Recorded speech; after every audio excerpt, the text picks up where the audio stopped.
wasn't sure there was going to be a sparring match agreement that we'll spar for a while. I wasn't sure. I was honest about it. That's why he said it's going to go rounds. I wasn't sure if there was an understanding that, we'll play a little bit and then we'll get a little more and, whatever. So that was part of it. Acknowledge Jake has had double jaw surgery, 4 plates, 8 screws in his face, and everybody is just kind of breezing past that like it's no big deal. But I'm looking further into this because that's no easy surgery, and I'm starting to ask the question, is this the beginning of the end of Jake Paul's boxing career?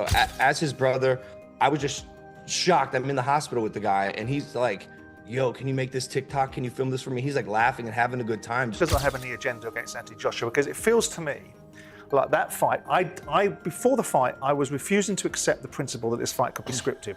The boxing world has exploded with controversy, with some voices even calling for Anthony Joshua to face consequences after the brutal damage inflicted on Jake Paul in the ring. Experts and analysts are outraged, pointing to reports that Paul suffered serious injuries, including fractured jaws that required surgery and metal screws. Many have slammed the fight as a dangerous mismatch, arguing that Joshua's sheer power and relentless aggression crossed the line of what was considered safe. The level of punishment shocked fans and professionals alike, reigniting intense debate about fighters' safety, responsibility, and proper matchmaking in high-profile bouts. Away from the power, you could call it running, and you'll be right. You can also say it's smart for a guy of Jake's size and understanding that AJ is a fucking monster. It's also smart to fight that way. It's not the most aesthetically pleasing. It was not. Analysts Brian Campbell and Shaka Majwi delivered an in-depth breakdown of Jake Paul's fight with Anthony Joshua, examining both the tactical approach and the heavy physical price Paul paid. They stressed how Joshua's raw power caused serious damage, with punishing shots that eventually led to jaw surgery. To survive, Paul leaned almost entirely on movement, footwork, and evasive tactics, circling the ring nonstop to stay off the ropes and out of danger. Though not an aggressive strategy, it allowed him to last far longer than many expected against such a dominant opponent. Campbell and Majwi noted that this focus on mobility and ring awareness helped conserve Paul's stamina and limit some punishment, but Joshua's strength still left clear, visible injuries. Overall, they said the bout highlighted the value of defensive planning in boxing, while also exposing the serious risks of mismatched, high-stakes fights. Could this be the end for him in terms of what he's doing in the boxing ring? Listen, so long as people will tune in and so long as Jake Paul is paid by Netflix or any broadcaster to air his fights, we're going to see this continue. And Jake Paul knows his business model, right? Now, this deviated, this AJ fight, which came together kind of last minute after the Tank Davis fight fell apart. But we know Jake Paul's MO here. It's find the most popular guy with the most physical disadvantages for me to fight. And Jake Paul has the benefit that he's turned himself into a villain, or in the pro wrestling circles, a heel. People tune in to watch. We did not tune into this fight to see competitive boxing. Most of us tuned in because we thought, here's Anthony Joshua. Here's a 2-time unified heavyweight champion, a guy who physically just overwhelms Jake Paul. And we're finally going to get what Tyron Woodley and Anderson Silva, Nate Diaz were not physically fit, whether it be through their size, experience, or age to do, and that is knock out Jake Paul. And so because I don't really feel like we got that satisfying comeuppance that a lot of people have been waiting for, it kind of gives Jake Paul a little bit of mystique, I'd almost say, to still try and string this along. Now, I don't know in terms, he says he wants to be cruiserweight champion. I'm not quite sure what the competitive road there is, because let's make no mistake, the reason this fight lasted as long as it did is because Jake Paul focused exclusively on being elusive. He did his best, and kudos to him, right? He did a great job of not getting cornered. He was always on the gas until the gas sort of fell out from underneath him. And so I don't quite know, short of leveraging his popularity, how he's going to get to that title shot if he's not actually going to fight, like really fight an elite boxer. But if he's looking to make money, there's the KSI fight out there. There's the Tommy Fury rematch. There is ways for Jake Paul. Former UFC champion Michael Bisping reacted forcefully to Jake Paul's devastating loss to Anthony Joshua, calling the fight a clear demonstration of elite professional boxing. He said Paul was completely outclassed, pointing to the accuracy, timing, and sheer power behind Joshua's punches. According to Bisping, AJ's sharp combinations and crushing uppercuts gave Paul almost no space to operate, exposing major flaws in his defense and overall game plan. He explained that the broken jaw and sustained punishment were the inevitable result of stepping in with a far bigger, stronger, and more experienced opponent, something Paul had never faced at this level. Bisping added that confidence and promotional hype meant nothing against the technical and physical demands of an elite heavyweight bout. While Paul managed to last through the rounds, Joshua's dominance and the visible damage made the skill gap between top-level professionals and celebrity crossover fighters impossible to ignore, serving as a harsh lesson in respect, preparation, and true boxing ability. Opinion, because I'm a big Anthony Joshua fan. Of course, I've been a supporter for the longest time.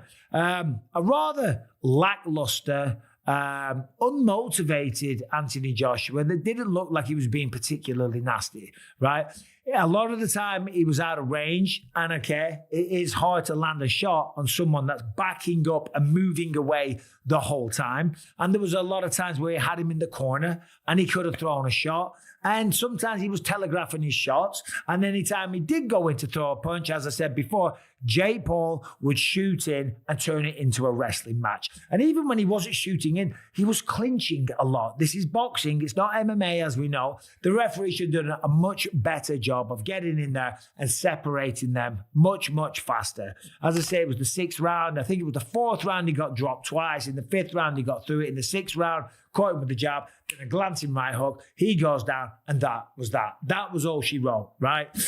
I did a live. There was about 9,000 people watching at one point. Nobody was particularly enjoying the matchup. Listen, okay?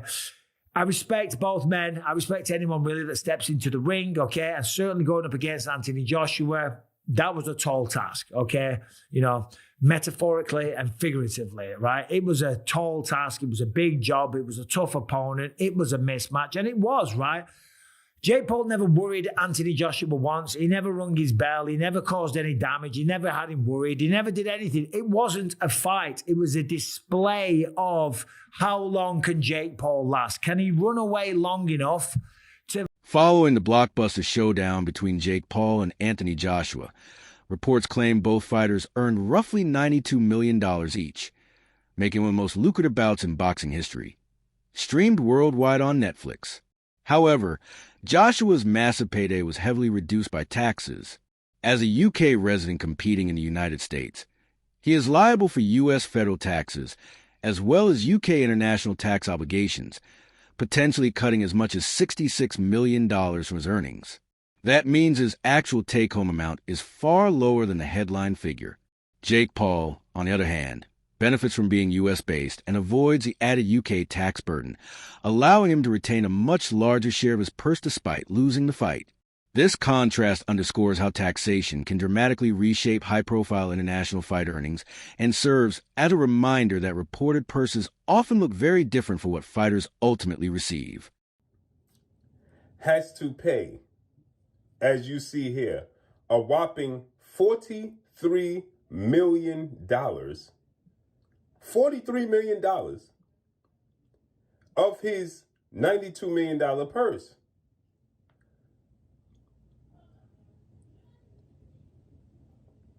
That means Anthony Joshua was left with $49 million.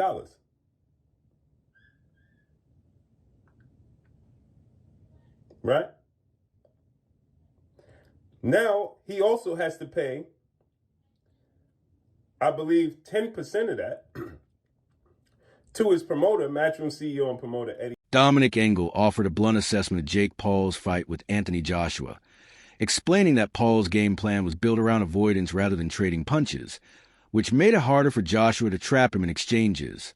He noted that even after taking a heavy right hand, Paul showed toughness by not panicking or falling apart. However, Engel pointed out that Joshua was never operating at full throttle, as there was little reason for him to completely empty the tank in an 8-round fight. Given Paul's experience and level, Joshua didn't need to apply nonstop pressure to stay in control. Engel compared this to Tyson Fury showing against Ngannou, emphasizing that elite fighters often perform only to the standard their opponent forces them to reach. When Joshua did land cleanly, Paul clearly felt the shots, but overall he was able to survive without being in extreme danger, highlighting both his defensive awareness and the measured, controlled pace of the bout. Boxing glove. And AJ is not the best at closing people off, and it's hard chasing somebody down who don't want to engage. And then he tagged him every now and again. So does it look bad on him because there was one right hook that he took was a serious shot, but obviously he didn't flinch from it. But the fact not really, because you'll take into consideration that you can get. There won't be there'll be no way. Well, Anthony Joshua thought, if he hits me, there's a possibility he's going to hurt me. I felt a couple of shots early on in the fight. There's no way Jake Paul at the level he's at, and who he's boxed and what he's done, that he's, and it's like AJ, like you say, he's got to have completely gone and be punch drunk for Jake Paul to beat him. After the last fight against Dubois, people think, well, his jaw's gone there, he can't take a shot. Of course he can take a shot. And it's weighing up the opposition, and he weighed up the opposition. And he's not going to be training like he trained for Usyk or for the big fights. He won't do that because they can't get motivated enough to do it. They'll do enough to do the rounds. What was it, an 8-rounder? Yeah. So, same again. So he did enough. He never looked in any trouble. It didn't look great, but Tyson Fury didn't look great against Ngannou, did he? But who did he box after Ngannou? Was it Usyk? Exactly. Yeah. But you would have never thought, looking at the performance against Ngannou with Tyson, you would never have thought that he put in the performance he did against Usyk. So you think it's more of a case of you kind of, no matter how good you are and how much you train, if the opposition isn't great, you sometimes you're going to box at the level of the opponent because the opponent makes you fight at that level. That's quite a fair. So, but when AJ did do what he got to, and he emphasized that merely surviving against a fighter of Anthony Joshua's level demanded real courage and toughness, and the bout was a harsh reminder of boxing's physical dangers, proving that hype alone can never prepare someone for elite competition. The aftermath took an even more dramatic turn when Jake Paul's mother stunned the boxing world with angry comments directed at Joshua and promoter Eddie Hearn. She vented her frustration at Hearn, saying she was furious that he sat smiling while Jake absorbed punishment, and criticized both men for not stopping the fight sooner. Believing her son took unnecessary damage, her emotional reaction underscored the fear and protectiveness of a parent watching such a brutal contest. While many fans and analysts called her response extreme, others found understandable given the intensity of the fight and the real risks Jake faced against Joshua's power. Eddie Hearn, for instance. Yeah. Why? Why Eddie Hearn? Because I don't like his smug face. You don't like his smug face? No. Literally thinks he's better than everybody in the world. Shit-eating grin. I said the exact bro. Jake's over there, like, struggling, and he's sitting over there smiling like the cat who swallowed the canary. Guess what? Did he fucking get in the ring? Do you think he was happy with what happened to Jake? Oh, of course. Yeah, for sure. Oh, my God. Now, this is coming from a mother, too, guys. So I just want y'all to understand it. This is a mom. But at the end of the day, it's his job to laugh. Because, hell, I was laughing at Jake Paul. I can't even lie. I'm not a big Jake Paul fan. But, part of the process. We got to report on this stuff. But Mama Paul, hella mad. God, and that's sickening to me. It's sick. I don't like it. Even Anthony Joshua had some class and, apologized to me.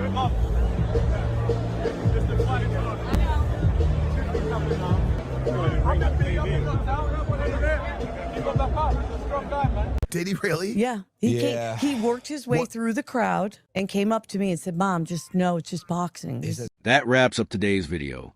Stay tuned for more. Until next time, clap or board fire.